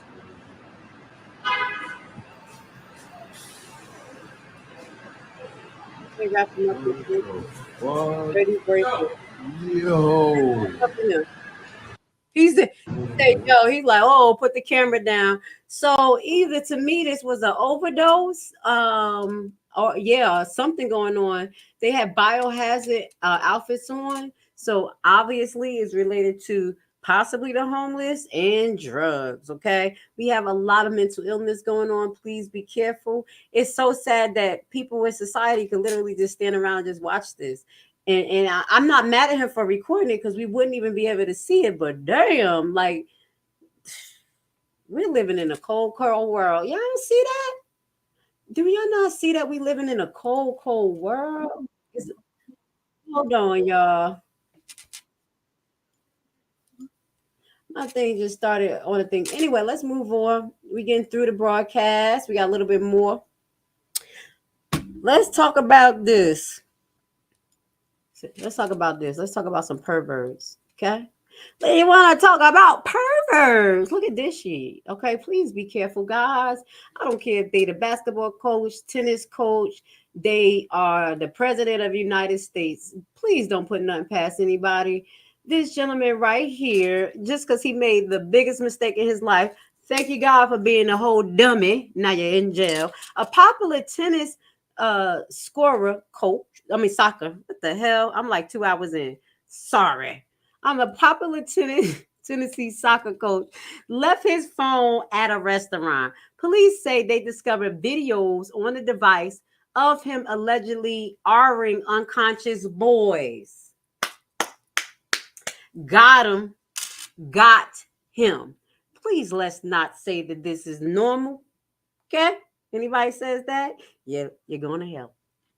Judge them. Now, this was an article brought to you by CNN, July 11th. He has the nerve to record it and have it on the phone that's not locked. He got to be a big old dummy. Police say that they arrested the popular Tennessee soccer coach after finding videos on his phone depicting unconscious boys being R. Camelo is being held at Franklin, Tennessee on charges of R-ing of children, sexual exploitation of minors, with additional charges expected to be filed. Sunday News release. Police say that they arrested after Campos left his phone at the restaurant and employees went through the device looking for information about the owner so they could return it. You know, people nosy, so they were just going through it. What they found is there were dozens of unconscious videos and pictures of children, and so they called the police, authorities said. The news release. Authorities investigated and found hundreds of disturbing images and videos on the 63-year-old person's phone, according to the release. Police say Campos recorded himself R-ing unconscious boys between approximately 9 years old to 17 years old. So far, the R's of the 10 children, at least 10 children, were found on the phone, and the detective have managed to identify 3 of the victims, according to the police. 5 more that we didn't know about have also come forward. We are nowhere close to the end of our review of this evidence in the horrific case. Franklin police says in the tweet Monday. Detective says victims may not even know they were R due to being unconscious. Don't take drinks from nobody. Bring your own water. I tell my kids all the time. That's why they knew I was so funny and weird. I'm like, no, thank you. They're like, "Mom, you don't take nobody's stuff." I'm good. I don't eat nobody food. Maybe because coming from a Haitian background, we know how voodoo is done. I'm just gonna let you know. They put it in your food. It's not only love spells, it's people who don't like you, people who just don't want you to do well, and want you to die. So I always been raised up. Don't drink nobody and eat nobody's stuff. Please, Uncensored Enlightenment Talk. I'm sharing this with you so you could be aware. You can't be so naive, you know? Make sure the bottle is closed, locked. If you squeeze the water bottle and air come out of it, somebody punched a hole in it. I could tell you all that. I pay attention to details. So the soccer coach would allegedly frequent school playgrounds where he could approach and recruit children to play soccer, many of whom he would later invite to his home. After gaining their trust, authorities said in the release, Franklin police are still trying to identify the remaining children and want to hear from anyone that has been associated with Campos. Okay. Look at his bail. Oh my God. His bail is $525,000. That's ridiculous. You see what I'm saying? That's $500,000. If he have a house, he can put his house up for that. A lot of houses on the market is worth that. Okay. Now he should be in there for $2.3 million. No bond, no bond, no bond, no bail. Okay. So this is what we get from, what did they say? Minor attracted people? Maps allegedly. Yeah, let me get too far because y'all know right now I'm on YouTube. I love y'all YouTube. It ain't y'all, it's a platform. It's not y'all, it's a platform. Now let's get into our next article. You know we going in tonight because I miss y'all. We only go in once a night. We're gonna break it up for y'all. Mental illness and why everybody should not. He didn't even have a gun. Look what happened. Ding Dong Dixie leads to death of 3 children. This is terrible. This is terrible. Let me see. Hold on. Man, the lost his ever loving damn mind. Kids can't even be kids. Now I'm not gonna say I'm not gonna be annoyed kids ringing my damn doorbell, but I'm gonna tell you this: I'm not gonna run them down. We ain't gonna run them down. Check this out, y'all. A California man who murdered 3 teens after becoming enraged by doorbell pranks gets life sentence. This occurred. Well, this was updated on July 15th. The lives of countless families have never been the same because of one man's anger, callousness, and outrageous conduct in Riverside District Attorney Mike said. A California man who murdered 3 teens by ramming their car off the road after they played a doorbell prank on him was sentenced to life in prison without the possibility of parole. Thank you. In April, Chandra, 45, was found guilty by a jury of 3 counts of murder, 3 counts of attempted murder, and special circumstance allegations of multiple murders on January 20, 2020. Death of Derek, Daniel, and Jacob, all 16, according to the news release from the Riverside County. So he got charged separately, and then they have another charge that is basically called 3 counts of, no, what is it called? Allegation of multiple murders. That's another special circumstances charge. That's another charge. I better stop playing. So the lives of countless families will never be the same because of one man's anger, callousness, outrageous conduct. And I am grateful that the judge for imposing a maximum sentence in this district. The victim family also read personal statements. Let's go into what happened. The 18-year-old driver identified as Campesano by NBC. I'm sorry, I'm itchy, my back itchy. Los Angeles, and 2 other boys who were 13 and 14 years old at the time were also injured in the crash, per the release. On the night of January 19th, 2020, the teens were having a sleepover, and one of them had dared to play a prank commonly known as Ding Dong Ditch. It was Ding Dong Dixie. One of the victims' mother told KTLA that they were celebrating a birthday and planned the prank on the home of another teenager they thought lived there. According to the investigation by the California Highway Patrol, the victims drove to the nearby home where one of them jumped out of the pursuit they were riding in. It was a Pursuit. I don't know what type of car is that. Rang the doorbell, jumped back in the car, and drove off with the other teens per the release. It says Chartner then chased the teens down in his car, rear end, and sideswiped them until he ultimately accelerated to 99 miles per hour and initially rammed the car into the back of the Pursuit. I don't know what that is, causing it to veer off the road and into a tree. This was the psychopath. All I'm saying is that there has been a marked change in mental health. Y'all gonna hear me talk about it because I want you guys to be safe. These people lost their ever-loving motherfucking mind. There's no stopping. There's no cap. So he literally chased these teenagers to their death because they rang his fucking doorbell. So please, guys, just pay attention to what's going on. Tell your kids, no doorbell Dixie. Let me tell you this. I gotta tell y'all a story because that girl on the phone, my daughter who called me, let me tell you what she did. And she told me a long time ago, kids will do shit that you don't know, so you gotta talk to them. It was funny when she told me, but then it wasn't funny. Basically, what ended up happening, it was that somebody was treating her real bad. That was her ex-friend. And he lied on her, did a bunch of stuff. He was just mean. So when her friend spent the night here, they supposed to went to the gas station, go get some snacks. About an hour later, I'm like, where the fuck is these girls at? What gas station they went at? Like, oh, mom, we on our way. It started raining. So I'm like, okay. 3 weeks later, there go Missy, the one that was on the phone. Mom, guess what? Because she always telling. Guess what I did? I said, what you do? She said, we went and TP'd somebody, his house, the guy, and put grits all on the yard.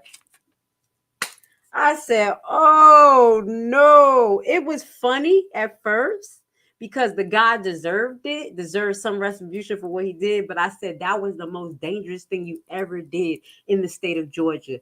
You go on somebody else's property and trespass and TPing and then putting grits in the rain. They could have did anything. You see what I'm saying? So you have to talk to your kids, even if they come back and tell you some bullshit like that. Let them know that that's dangerous. Don't do it again. Okay? So kids do stuff. I'm telling you, I'm living through it. I'll be like, girl, what the hell? Why you come and tell on yourself? Why you come? Now, as we talk about teenagers, we're going to get to our last few stories. I know it's a long live, but I appreciate you guys. I only come here on Sundays, and then I break it up for you guys. But U.S. Marine taken into custody after he's a MAP. He's another MAP. Do you guys know what MAP means? Everybody better know now, because if you don't pronunciate these things right, in certain states, it's becoming this misdemeanor. You're going to jail. You better call them a woman who wanted to be called a woman. MAP is, what is it? Minor attracted people. This is another one. Look at this shit. And he's a U.S. Marine. Okay, U.S. Marine taken into custody after missing 14-year-old girl found in barracks at Camp Pendleton. Now, I want you guys to pay attention to this because we know people are fast. We know girls are fast. And I'm going to talk about young ladies, but we're going to talk about minor, minor attracted people. They come in any shape or size. They live anywhere. They have a vast of careers, and some of them somehow are in prominent positions or positions of authority. A lot of them, and they use this authority to lure, to intimidate, and to keep the child quiet after they have, manipulated them into this situation. I'm not saying this is totally this situation, but please be aware that a lot of these kids are not consenting, because us as adults, we have a higher level of thinking than them, no matter what the hell they think. Even when they're 19 to 20, they ain't got the common sense. I got two of them. I'm fighting every day, okay? We have to guide them. So imagine a 14-year-old. The U.S. Marine was taken into custody after a missing 14-year-old girl was found inside the barracks of the Marine Corps base, okay, in San Diego. And the teen family said that she was sold for X and rape. I'm sorry, I didn't mean to say the word. Can I read the article to you? Can I read the article without having a reaction? Okay, let me start again. My God. The family said that she was sold for X and R by men. The teenage girl, who has learning disabilities, allegedly ran away from home on June 9th and was reportedly missing by her grandmother on June 13th, according to the San Diego County Sheriff Department. And that's what they usually do, prey on people who don't have the highest cognitive level. You see what I'm saying? If you ask questions, if you're a little bit spicy, they're like, fuck that. We're not about to deal with it. Somebody like me, I'm gonna get them a fucking run for their money. They better drug me up from the neck. Because once I get up, I'm fighting. Okay? That's how I've been taught. You better teach your daughters this. I don't care what type of learning disability they have. You have to let them know that their body is valuable. No one has the right to touch them. 2, if someone does something for you genuinely, that does not mean that you owe them anything. Those are the first 3 foundations of raising your kids, okay? Raising your daughters. Because once they get into society, the manipulation, their confidence is in the ground, the learning disabilities that's going on, maybe because ain't nobody teaching their kids at home. My mom's a teacher at home, and sometimes I think they got issues. I love them, though. I be like, damn, the internet still got my fucking kids. Still acting crazy. Homeschool for 6 years, and they still fighting me. Oh, I love them, though. Just know, when I talk about our homeschool, don't make it seem like I'm better and my life is all better. This shit's been hard. It's been hard out here for a pimp. Now, as far as this situation, she was discovered inside the barrack by the military police on June 28th, almost 20 days after she disappeared, her aunt stated. She was found in the barracks by the military police. She had been sold to soldiers for X. Soldiers. Said the TikTok video about the case. The sheriff department confirmed that the teen was found at the Marine base camp, and the spokesperson and her grandmother said that she had previously ran away, but always returned home quickly. She'll probably go to her friend's house, have an attitude, because obviously she's living with the grandmother, some issues. On June 10th, she went missing, and on June 27th, she was found at the camp. I can't play this video for you, but it's on TikTok. So the Marines with combat logistics, the 1st Marine Logistic Group was taken into custody for questioning. Wow, they took a whole Marine Logistic Group in for questioning. So yeah, Chuck Palmer of the Camp Pendleton-based 1st Marine Logistic Group said the photo of the unnamed Marines who had not yet been charged been taken away in handcuffs by the Marine Corps police. What is this?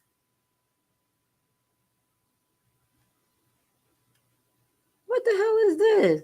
Did they write down, the logs?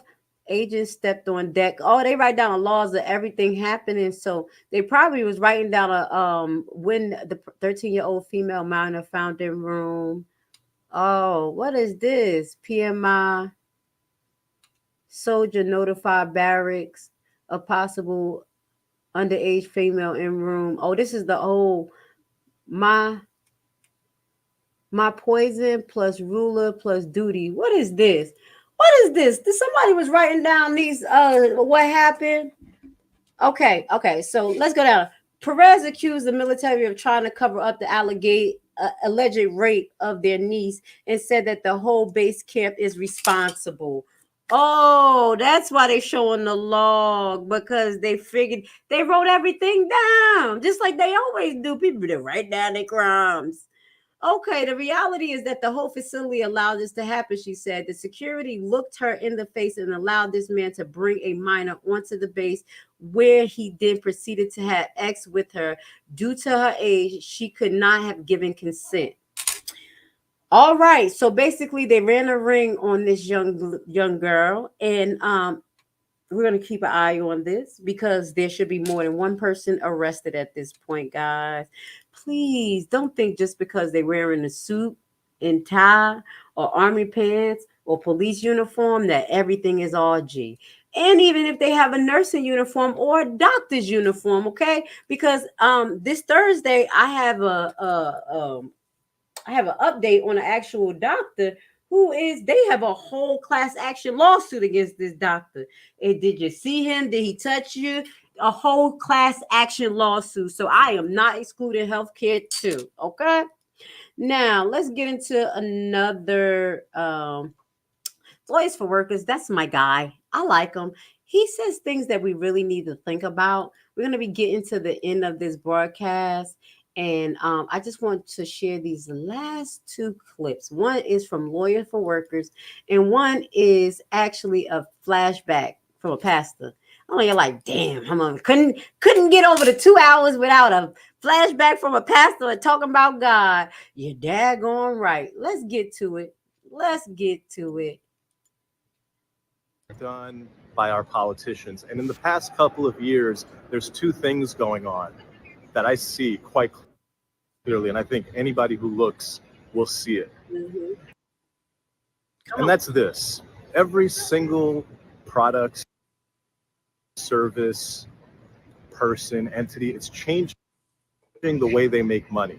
And they're making a lot more money using a lot less labor. And that's because of artificial intelligence in the global economy. At the same time, every single person with the power and the money is perfectly content with having the world believe that there are pandemics that are going to kill us all, that are world wars that are going to kill us all, climate change that are going to kill us all, that we are all just barely holding on to our existence. And the truth of the matter is we are not.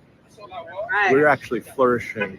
Workers, people who go out every day and put the time in to do something in this world, we're flourishing. We have so many opportunities to enjoy, to work less and play more.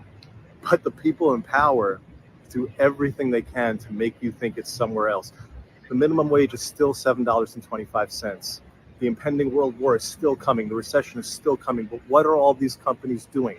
They're firing people and replacing them with computers and making products that are selling more and more across the world.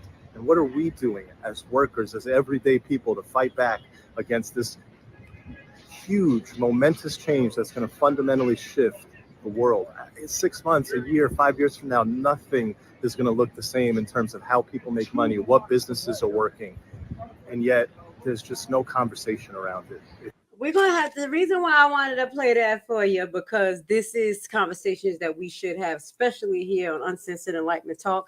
I know we do a little bit of celebrity gossip and news from all over the world, but obviously you see the foundations of this platform is to enlighten, to educate, for us to think about things outside of the box.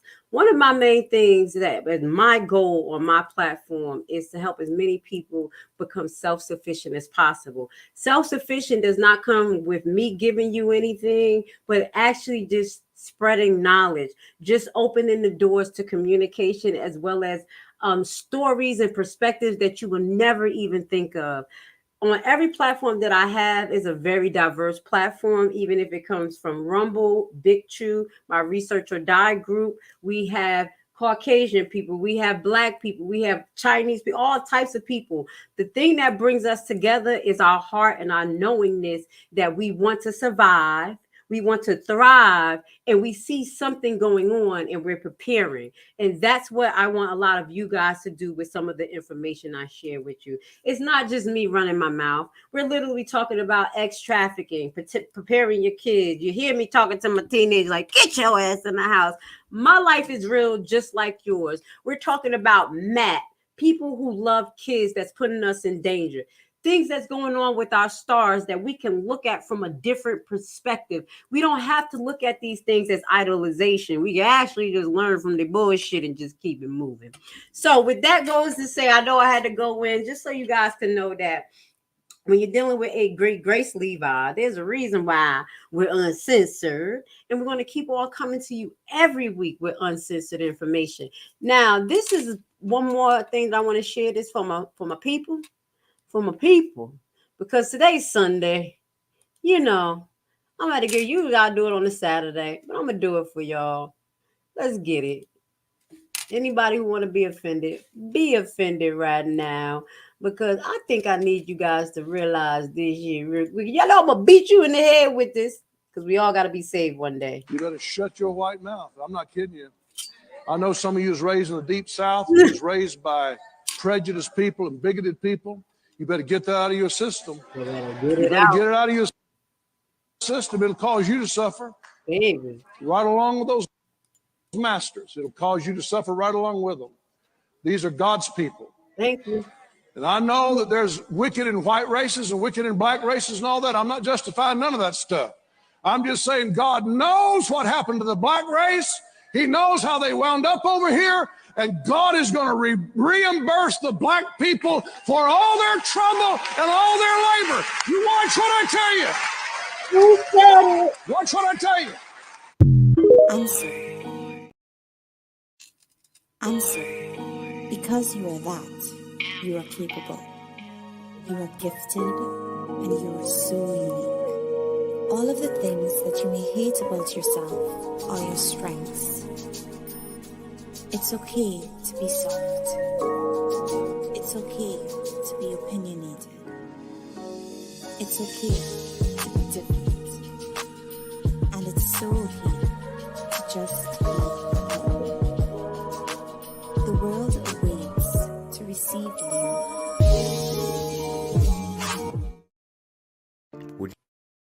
Would you like to learn a brand new and innovative way to invest your extra money that has a low barrier to entry and low competition? What if I told you that it is a guaranteed method to get up to 18 to 20% return on your investment? Tax lien and deed purchasing is the only way to get into the real estate market through the back door. No credit and no loans needed. This method isn't commonly taught, and therefore the competition is very low, for now. Put together a 14-hour info-packed course which will teach you everything you'll need to know to get started. Learn at your own pace, step-by-step guided video and aids to start you on the TLC deed investment process. The course offers many learning tools for new investors, helping ensure you safely invest in tax liens and deeds. Contact us today and join the